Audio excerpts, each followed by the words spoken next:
ওই ব্লু ড্রেসটা খুব পছন্দ হয়েছে মা, নেব? আরে দেখো মেয়ের কাণ্ড, তোকে এতবার করে বলি সেনি যে হালকা রঙের জামা কাপড় পরিস না, ওসব তোকে মানায় না। মেয়ের সেই ঘুরে ফিরে চোখ যায় খালি ওসব রঙের দিকেই। তার চেয়ে ওই ব্রাউন ড্রেসটা দেখ, ওটা বেশি মানাবে তোকে। ঠিক আছে মা, তাহলে ওটাই নাও। ঠিক তো? পছন্দ হয়েছে তোর ওটা? হয়েছে মা। সৌরসেনী শ্লেষের হাসি হাসে, মনে মনে ভাবে, আমি কি রঙের পোশাক পরব সেটা যখন আমি না, সমাজ আর তোমরাই ঠিক করে দাও, তাহলে আর আমায় সঙ্গে করে কেন নিয়ে যাও জামা কাপড় কিনতে? অবশ্য এই ঘটনা সৌরসেনীর জীবনে নতুন নয়।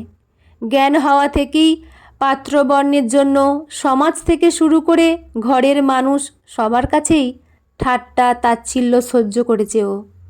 সৌরসেনী মা বাবার প্রথম কন্যা সন্তান। তার গায়ের রং কালো, সকলেই অল্প বিস্তর ভ্রু কুঁচকেছিলেন।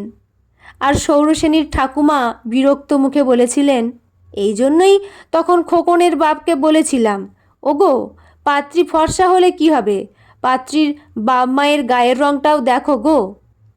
মেয়ে ফর্সা হলেও বাপ মায়ের জিন তো আছে নাকি, যদি আমার বংশধর ওই রং পায়।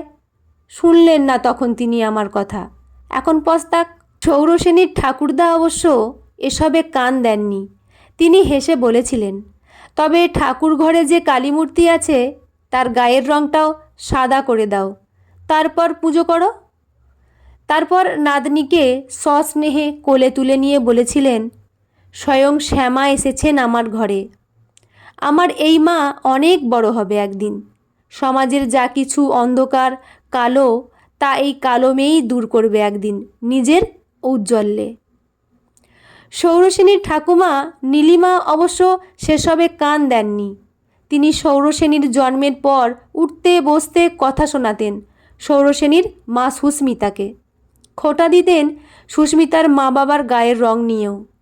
প্রথম প্রথম সুস্মিতা মেয়েকে বুকে টেনে নিয়ে কাঁদতেন ঘরের দরজা বন্ধ করে। কিন্তু যত দিন যেতে লাগলো, সুস্মিতার নীলিমা দেবীর করা সমস্ত অপমানের রাগ গিয়ে পড়ল শিশু সৌরসেনীর ওপরেই। সৌরসেনী তখন সবে 4-5 বছরের শিশু। সুস্মিতা এক প্রকার সহ্যই করতে পারতেন না যেন মেয়েকে। সামান্যতম ভুল করলেই সৌরসেনীর প্রাপ্য হতো মায়ের হাতের মার। কখনো একবেলা খেতে না পাওয়া, কখনো বা ঘরে আটকে থাকা। এত কিছুতেও রাগ পড়তো না সুস্মিতার। তিনি রেগে দাঁত কিরমির করতেন মাঝে মাঝেই। আজ তোর জন্য আমাকে, আমার মা বাবাকে সবাই ছোট করার সুযোগ পায়। কেন জন্মালি তুই? জন্মের আগেই কেন মরে গেলি না বল? শিশু সৌরসেনী এসব শুনে ভয়ে কেঁদে ফেলত আর ছুটে চলে যেত ঠাকুরদা বিপিনবাবুর কাছে। সৌরসেনীর বাবা সৌরভবাবু অফিসে থাকেন দিনের অনেকটা সময়। চাইলেও বাবাকে সেভাবে কাছে পায় না ও। এই বাড়িতে একমাত্র বিপিনবাবুই সহমর্মী সৌরসেনীর, তাই দিনের বেশিরভাগ সময়টা ও ওর কাছেই কাটায়। তিনি ছড়ার বই এনে দিয়েছেন ওকে, এনে দিয়েছেন নামতার বইও। আচ্ছা দাদুন, মা সবসময় এত বকে কেন আমায়? আর ঠাম্মাও কেন কোলে নেয় না আমায়? বলো না দাদু, বলো না। জানি না রে মা, বয়স বাড়লে বোধহয় মানুষরা বোকা হয়ে যায় রে দিদি ভাই। কেটে গেল আরও 2 বছর। সুস্মিতা সন্তান সম্ভবা হলেন আবার, কিন্তু তিনি প্রত্যেকটা মুহূর্তে ভয়ে থাকেন যদি এই সন্তানটিও কৃষ্ণবর্ণ হয়। একদিন সুস্মিতা সৌরভের কাছে কেঁদে ফেলে বললেন, হ্যাঁ গো, বাচ্চার গায়ের রং কী হবে সেটা পরীক্ষা করা যায় না গো কোনোভাবে? যদি এই বাচ্চাটাও সেনির মতো হয় তাহলে না হয় নষ্ট করে দেয়া যাবে। এসব কি বলছো তুমি সুস্মিতা? পাগল হয়ে গেছো? আমি এই 7টা বছর ধরে অনেক সহ্য করেছি সৌরভ, আর পারছি না, বিশ্বাস করো। দ্বিতীয় সন্তানটি জন্মের পর অবশ্য সুস্মিতা হাঁপ ছেড়ে বাঁচলেন, কারণ এই সন্তানটি পুত্র সন্তান এবং সেই সাথে গৌরবর্ণ। নবজাতককে দেখে নীলিমা দেবীর আনন্দ দেখে কে? তিনি তাকে কোলে নিয়ে বললেন, ওমা, গোপাল এসেছে যে। নবজাতকের নাম রাখা হলো সূর্য। সৌরসেনী ভাইকে খুব ভালোবাসে। দিদির সাথে হেসে খেলেই বেড়ে উঠল ও। সুস্মিতার এখন আর মেয়ের ওপর আগের মতো রাগ নেই বটে, তবে প্রতিটা মুহূর্তে সৌরসেনী অনুভব করে তার আর তার ভাইয়ের মধ্যে পার্থক্য অনেক এ বাড়িতে, বিশেষত তার মা আর ঠাকুমার কাছে। সৌরসেনী অবশ্য এসবের জন্য দুঃখ পেলেও কখনো ভাইয়ের ওপর রাগ করেনি, বরং আগলে রেখেছে তাকে। বাড়ির বৈষম্যের মধ্যেও দুই ভাই বোন দিব্যি বেড়ে উঠল একে অপরের বন্ধুর মতো। কোনো প্রকার হিংসা অহংকার ঠাঁই পায়নি কোনো দিনই তাদের মিষ্টি সম্পর্কের মাঝে। সৌরসেনী আজ কলেজে পড়ে, আর ভাই পড়ে ক্লাস 6-এ। সৌরসেনী বরাবরই ব্রিলিয়ান্ট স্টুডেন্টের আওতাভুক্ত। স্কুল হোক কি কলেজ, ক্লাসে প্রথম ছাড়া দ্বিতীয় হয়নি ও কোনো দিন। ভাইকেও ওই পড়ায়। সৌরসেনীর ঠাকুরদা গর্ব করে বলেন, কি নীলিমা, কি বলেছিলাম আমি? বলেছিলাম না আমার এই মা একদিন আমাদের সকলের মুখ উজ্জ্বল করবে? হ্যাঁ, ছাড়ো তো, মেয়ে মানুষ, তার আবার ফার্স্ট হয়ে টয়ে কী হবে শুনি? আজও বিয়ের সময় লোকে পাত্রীর রূপটাই দেখে, ডিগ্রি ফিগ্রি দেখে না। সুস্মিতা মনে মনে সৌরসেনীর প্রতি আর আগের মনোভাব না রাখলেও সেভাবে কাছে টেনেও নেননি কোনো দিন মেয়েকে। তাই মেয়ে ভালো রেজাল্ট করলেও আনন্দটুকু মনেই রেখেছেন, শুধু প্রকাশ করেননি সেভাবে, আর আশীর্বাদ করে গেছেন মনে মনে। কলেজে সৌরসেনীর একজন ছেলেকে বড্ড মনে ধরল। ছেলেটির নাম তন্ময় দত্ত। সৌরসেনী যদিও তার এই মনের কথা কখনো জানায়নি কোনো বন্ধুকে, কারণ এমনিতেই গায়ের রঙের জন্য বন্ধু বান্ধবীরা তাকে হাবে ভাবে বুঝিয়ে দেয় যে ক্লাসে প্রথম হলেও কারোর ভালোবাসা পাওয়ার সে অযোগ্য। কিন্তু বেশি দিন নিজের এই অনুভূতি ও লুকিয়ে রাখতে পারল না। সৌরসেনীর এক ক্লাসমেট বিনা লক্ষ্য করল ক্লাসে আজকাল সৌরসেনী পড়া মন দিয়ে শোনার বদলে তন্ময়ের দিকে তাকিয়ে থাকে এক দৃষ্টে। একদিন সৌরসেনী আর বিনা যখন একসাথে ফিরছিল কলেজ থেকে, বিনা বাঁকা হেসে বলল, আজকাল ক্লাসে কার ভাবনায় তন্ময় হয়ে থাকিস? ধুস, যত আবোল তাবোল কথা তোর। বলেই লাজুক হেসে মুখ নামিয়ে নিল সৌরসেনী। না বস, আবোল তাবোল বলে কথা ঘোরালে তো হবে না। তোর মুখের এই লাজুক হাসিই বলে দিচ্ছে সত্যিটা। ক্লাসে বিনার মতো পেট পাতলা মেয়ে আর দুটো নেই, তাই ওর দৌলতেই গোটা ক্লাস জেনে গেল সৌরসেনীর মনের কথা। বেশিরভাগ ছাত্রছাত্রী হাসাহাসি করল সৌরসেনীকে নিয়ে। শালা বামন হয়ে চাঁদ ছোঁয়ার শখ, তন্ময় যদি অর্জুন হয় তো তারকা রাক্ষসী। যা বলেছিস, পাশাপাশি মানাবে ওদের কোনো দিন? তাই না তাই, ক্লাসে ফার্স্ট হয় বলে নিজেকে মিস ওয়ার্ল্ড ভেবে নিয়েছে যেন। এই কথাগুলো হামেশাই শোনা যায় ক্লাসে সৌরসেনীর অনুপস্থিতিতে। তন্ময় অবশ্য এসব কথা শুনলেই প্রচণ্ড রেগে যায়, বলে, ওর মতো রেজাল্ট করতে পারিস না বলে এত ফাস্টেশন? আর কালো মানুষরা বুঝি সুন্দর হয় না? কখনো অনুভব করেছিস রাতের কালো আকাশের রূপ রস গন্ধ? কখনো পান করেছিস ঝড়ের কালো মেঘের সৌন্দর্য সুধা? মন্দিরের কালীকে ভক্তি ভরে পুজো করিস, অথচ জীবন্ত কালীকে এত নিচু চোখে দেখিস তোরা? ছি! তন্ময় ধীরে ধীরে আকৃষ্ট হয়ে পড়ে সৌরসেনীর প্রতি। সমাজের কটাক্ষকে উপেক্ষা করেই শুরু হয় দুটির দুরন্ত প্রেম। নদীর পাড়ে হাতে হাত রেখে বিকেল কাটানো থেকে শুরু করে গভীর অন্তরঙ্গতা সবটুকু উপভোগ করেছে দুই প্রেমিক প্রেমিকা। কেটে গেল 3 বছর। কলেজ ছেড়ে দুটিতেই ভর্তি হয়েছে ইউনিভার্সিটিতে।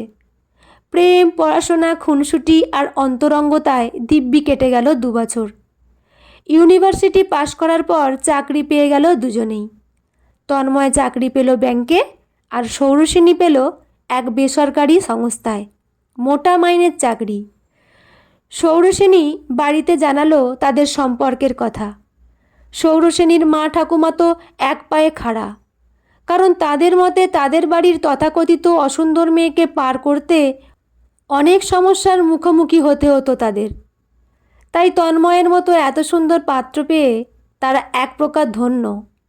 শুধু সৌরসেনীর ঠাকুরদা বলেছিলেন, আমার মা লক্ষ্মী তো যেমন তেমন মেয়ে নয়, একদম কোহিনূর হিরে। ওই ছেলে ওর সঠিক মূল্য দিতে পারবে তো।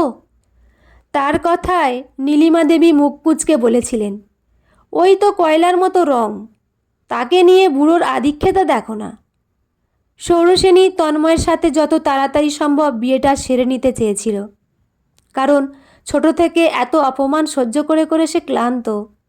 তাই এই বাড়ি থেকে যত তাড়াতাড়ি সম্ভব দূরে চলে যেতে চায় ও। সেই মতো একদিন তন্ময়ের সাথে দেখাও করলো সৌরসেনী এই ব্যাপারে কথা বলার জন্য। তোমার সম্পর্কে বাড়িতে আমি বলেছি সেনি, ছবিও দেখিয়েছি তোমার। আঙ্কেল আন্টি কি বললেন গো? সেনি, তুমি আমার কথাটা মন দিয়ে শোনো কেমন? তন্ময় সৌরসেনীর হাত দুটো নিজের হাতের মুঠোয় নিয়ে বলল, প্লিজ ভুল বুঝো না আমায়। ভুল কেন বুঝবো তন্ময়? তুমি খুলে বলোই না সবটা। দেখো সেনি, বাবার তোমাকে ভীষণ পছন্দ হয়েছে গো। বাবা চান তুমিই তার পুত্রবধূ হও। তবে মা আন্টি কি বললেন গো?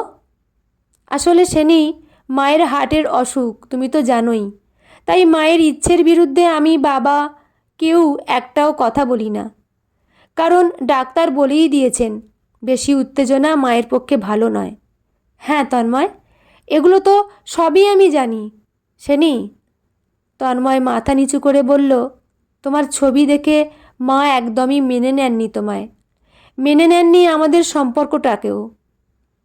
মা তোমার ছবি দেখেই খুব উত্তেজিত হয়ে পড়েন, বলেন এই মেয়েকে আমি কিছুতেই ঘরের বউ হিসেবে মানব না। ইস, কি গায়ের রং দেখেছিস ছি!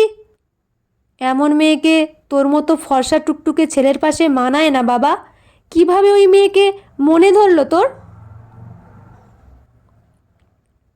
একটু থেমে তন্ময় বলল, জানো সেনি, আমি আর বাবা মাকে অনেক বোঝানোর চেষ্টা করেছিলাম, কিন্তু মা বললেন ওই মেয়েকে বিয়ে করিস যদি তুই, আমি আজ থেকেই সব ওষুধ খাওয়া বন্ধ করে দেব, মরে যাব আমি। তারপর আমার লাশের উপর দিয়ে বিয়ে করতে যাস তুই। তন্ময় গম্ভীর গলায় বলল, হাজার হোক, উনি আমার মা সেনি। কত কষ্ট করে মানুষ করেছেন উনি আমায়, বলো তো। আজ তাকে মৃত্যুর দিকে ঠেলে দিতে কি পারি আমি একটা সামান্য ব্যাপারের জন্য? কি বললে তুমি তন্ময়? সামান্য ব্যাপার? এতদিন এত সুন্দর মুহূর্ত, প্রতিটা মোমেন্টে একে অপরের পাশে থাকার প্রমিস, কাছাকাছি আসা, এই সব কিছু তুমি সামান্য মনে করো তন্ময়? সেনি, তুমি কেন এতটা অবুঝ হচ্ছ? আমার দিকটা একবার ভাবো। আমি মায়ের একমাত্র সন্তান, আমি ছাড়া ওনার আর কে আছে? তোমার সাথে তো আমার দুদিনের পরিচয়, আজ আছো কাল নাও থাকতে পারো। তোমার কাছে অপশান আছে অন্য কাউকে বিয়ে করার, কিন্তু আমার মায়ের যে আমি ছাড়া দ্বিতীয় কোনো অপশান নেই।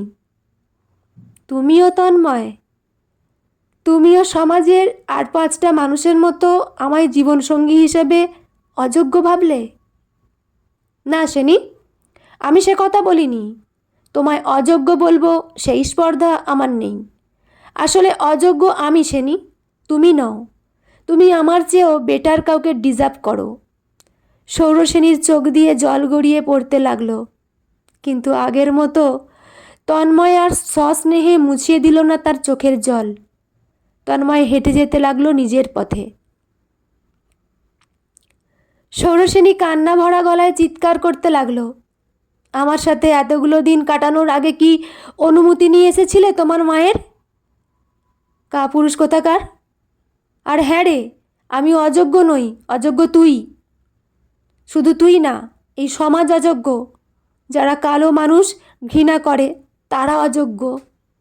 তোরা কেউ ডিজার্ভ করিস না আমায়, কেউ না। সৌরসেনী কাঁদতে কাঁদতে মাটিতে বসে পড়ল। আকাশে কালো মেঘ জমল, নেমে এলো বৃষ্টি ধরিত্রীর বুকে। সৌরসেনীর মনে হলো ওই কালো মেঘ যেন ওকে বলছে, বোকা মেয়ে, কাঁদছিস কেন এভাবে? তুই যে কি সে কথা সমাজ দূর, তুই নিজেই জানিস না। আমায় দেখ তো একবার, এ পৃথিবীর বুকের বৃষ্টি আমি আনি, ফসল ফলাই আমি, শস্য শ্যামলা করি আমি, আবার এই আমি বিধ্বংসী ঝড় হয়ে তছনছ করে দিতে পারি সব কিছু। কালোর যে অনেক ক্ষমতা রে, এ কথা তুই কবে বুঝবি? বাড়িতে বিয়ে ভাঙার কথা শুনে তুমুল অশান্তি শুরু হয়ে গেল। সুস্মিতা বললেন, বামন হয়ে চাঁদে হাত দিতে গিয়েছিলি, হলো তো? হুমড়ি খেয়ে পড়লি তো মাটিতে? নীলিমা দেবী বললেন, কদিন ময়ূরের পালক লাগিয়ে খুব ময়ূর সেজে ঘুরছিল ময়ূরের সাথে, কিন্তু সে তো ময়ূর, কাককে বিয়ে করতে তার বইয়েই গেছে, এখন বোঝো ঠেলা। ছেলেটার গালে কষিয়ে এক চড় মারতে পারলি না মারে? বিপিনবাবু বললেন, দুই গালে দুটো চড় মেরে গাল লাল করে দিতে হতো ওর। কি আর করব বলো দাদুন, হাজার হোক ভালোবেসেছি তো। তাছাড়া ও বেশ চিন্তান্বিতও ছিল আন্টিকে নিয়ে, তাই মরার ওপর আর খাড়ার গা দিইনি। তা বেশ করেছিস দিদি, সূর্য বলল। ওই হনুটা তোর রাগ তো দূর, করুণারও যোগ্য নয়। বিপিনবাবুর মতো সূর্য দিদি বলতে অজ্ঞান। একবার তো স্কুলে গার্জেন কলও হয়েছিল সূর্যর এই কারণেই। সূর্যর এক ক্লাসমেট অরিন্দম সূর্যকে ঠাট্টা করে বলেছিল, মা বলে তোর দিদিটাকে দেখতে একদম রাক্ষসীর মতো, কি বিচ্ছিরি ওয়াক। দিদির এই অপমান সূর্য সহ্য করতে পারেনি। এমন মেরেছিল অরিন্দমকে যে বেচারা 7 দিন বিছানায় পড়েছিল। বাড়িতে এসে সুস্মিতা যখন ঘা কতক দিয়েছিল ওর পিঠে, ও বলেছিল, তুমি আমায় মারতে মারতে মেরে ফেললেও দিদির নামে বাজে কথা আমি সইব না কোনো দিন। দিদিকে যে খারাপ কথা বলবে তাকে খুন করে ফেলবো আমি। সূর্য এখনও বলে, নেহাত মা আর ঠাকুমাকে বাজে কথা বলতে নেই তাই, নয়তো ওই দুটো খুব বাজে মহিলা। ছি সূর্য, বড়দের সম্বন্ধে অমন বলতে নেই রে। কিশোর ভাইকে বুকে টেনে নেয় সৌরসিনী। দিনে দিনে নিজের বাড়িটা যেন সরসজ্জায় পরিণত হয়ে যাচ্ছিল সৌরসেনীর কাছে। উঠতে বসতে মা ঠাকুমার কাছে অপমান সহ্য করতে করতে ক্লান্ত হয়ে উঠছিল ও। আজকাল আবার বাবাও যোগ দিয়েছে ওদের সাথে। অফিসে কলিগদের অপমান, রাস্তাঘাটে অচেনা লোকদের হাসাহাসি করা ওকে নিয়ে, সেই সাথে বাড়ির দমবন্ধ করা পরিবেশ সদ্য মন ভাঙা সৌরসেনীকে যেন সব দিক থেকে শেষ করে দিচ্ছিল। রাতে শুয়ে কিছুতেই ঘুম আসছিল না ওর, বাড়ির জলে ভিজে যাচ্ছিল। আর ছোট থেকে আজ পর্যন্ত অচেনা মানুষ থেকে শুরু করে চেনা মানুষের করা প্রত্যেকটা অপমান মনে পড়ছিল ওর।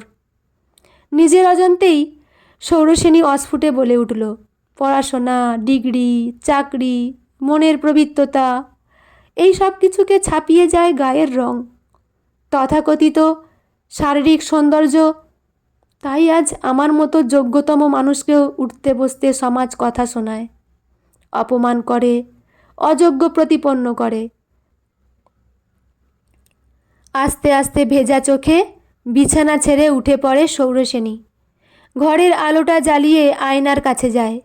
আয়নার পাশেই একটা তাক ছিল। ওই তাকে অনেক ফেয়ারনেস ক্রিম রাখা ছিল মায়ের দৌলতে। মা বারবার বকাঝকা করা সত্ত্বেও সৌরসেনী কোনো দিনও একটা ক্রিম ছুঁয়েও দেখেনি।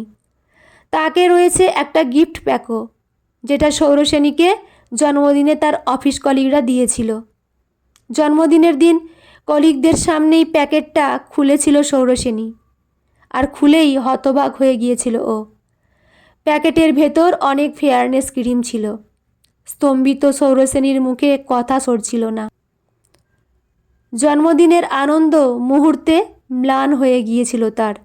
নির্লজ্জ কলিগরা হেসে বলেছিল, তুমি অনন্যা সুন্দরী সৌরসেনী, শুধু স্কিনের রঙটা একটু ব্রাইট হলেই একদম কেল্লা ফতে। সৌরসেনী তাক থেকে একটা ফেয়ারনেস ক্রিম নিল, তারপর সেই ক্রিম মাখলো মুখে, হাতে, তারপর এগিয়ে গেল টেবিলের দিকে। একটা কাগজ আর পেন নিল ও। পরের দিন সকালে হাজারবার ডাকাডাকি করেও কোনো সাড়া পাওয়া গেল না সৌরসেনীর ঘর থেকে। দরজা ভেঙে দেখা গেল সৌরসেনী নিথর হয়ে পড়ে আছে বিছানায়। বিপিনবাবুর ঘুমের ওষুধের শিশিটা প্রায় খালি, আর পাশে পড়ে আছে একটা চিরকুট, যাতে লেখা, এই পৃথিবীতে বাস করার অযোগ্য আমি, বিদায় নিলাম চিরতরে। সৌরসেনীর জ্ঞান ফিরল নার্সিংহোমের বেডে। ও চোখ মেলতেই তরুণ ডাক্তারবাবু জিজ্ঞেস করলেন, আপনি ঘোরে কেবলই বলছিলেন অযোগ্য। কে অযোগ্য জানতে পারি কি? আমি। সৌরসেনীর চোখ দিয়ে জল গড়িয়ে পড়ল। কেটে গেছে প্রায় 10-12টা বছর। সৌরসেনীর বিয়ে হয়েছে সেই তরুণ ডাক্তারবাবুটিরই সাথে, যার নাম সন্দীপ বিশ্বাস। আজ সৌরসেনী হাজার হাজার মানুষের ইন্সপিরেশন, ক্রাশ, মিস ওয়ার্ল্ড। অ্যাওয়ার্ডপ্রাপ্ত নায়িকা কাম মডেল সৌরসেনীকে আজ কে না চেনে। সে প্রমাণ করে দিয়েছে এই সমাজই অযোগ্য তাকে ডিজার্ভ করার।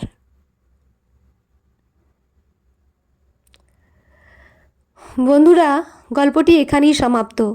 গল্পটি পাঠ করার সময় সত্যিই খুব কষ্ট পেয়েছি। যাই হোক, আপনাদের কেমন লাগলো অবশ্যই কমেন্ট করে জানাবেন। লেখা সুচন্দ্রা চক্রবর্তী, পাঠে আমি রিমি। দেখা হচ্ছে পরের কোনো গল্প নিয়ে। ভালো থাকবেন। ধন্যবাদ।